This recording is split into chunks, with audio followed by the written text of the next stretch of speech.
Hello everyone, welcome back to Airborne Education. First of all, I want to say thank you very much for all your comments, and today we'll be solving some of the questions that came from you. I hope it will help you throughout your ATPL journey, and good luck on your examination, and thank you once again for all your comments. Let's get into the video.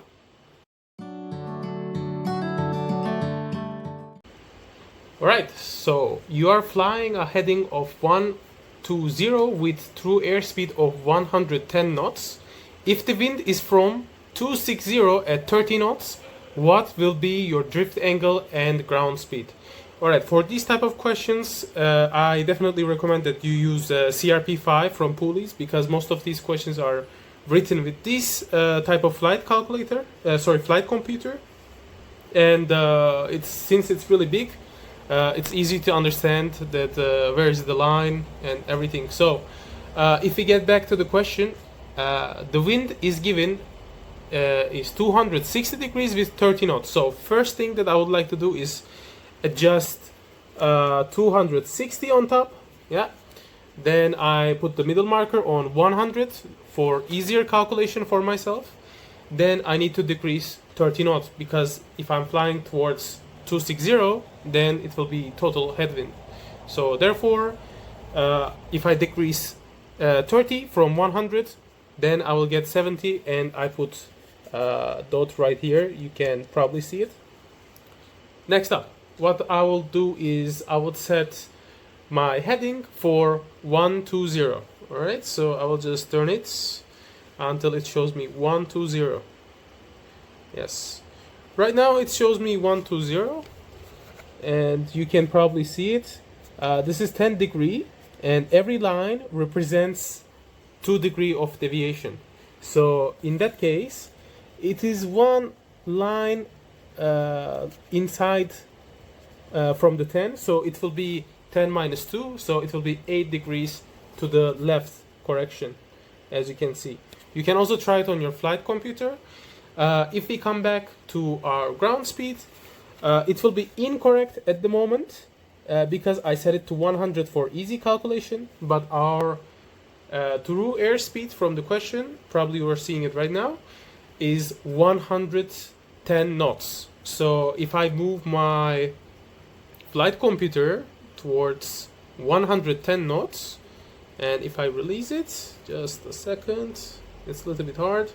Yes, so as you can see, it's 8 degrees almost, and 130. As I said, every line represents 2 knots or 2 degrees, so it's 134 the ground speed. So the closest answer we have is 8 degrees left and 130 knots.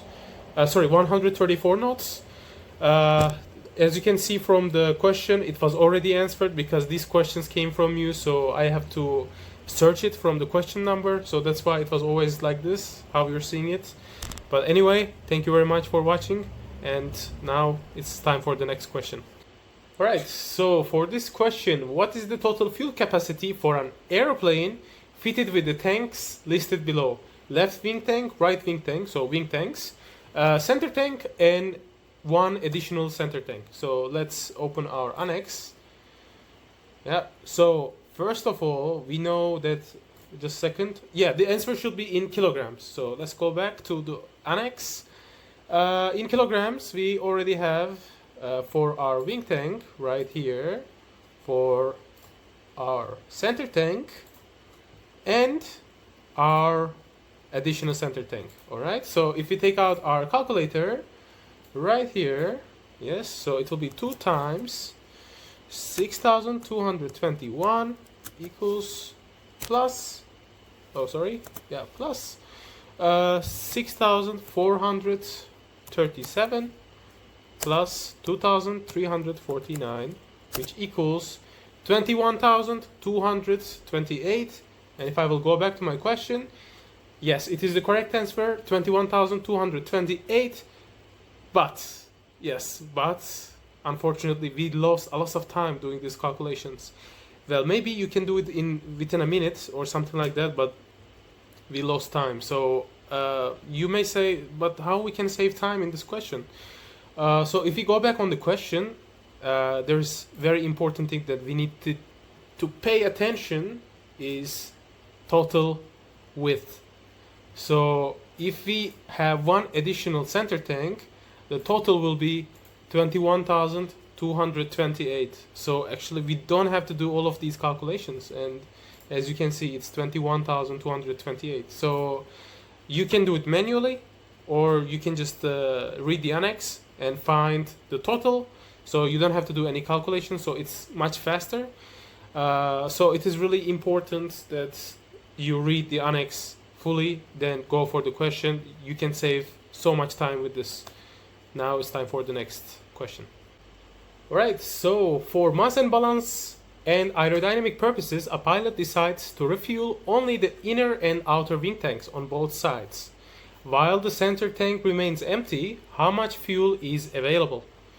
Alright, so the question is also asking for the kilograms, so we can go directly to the kilograms.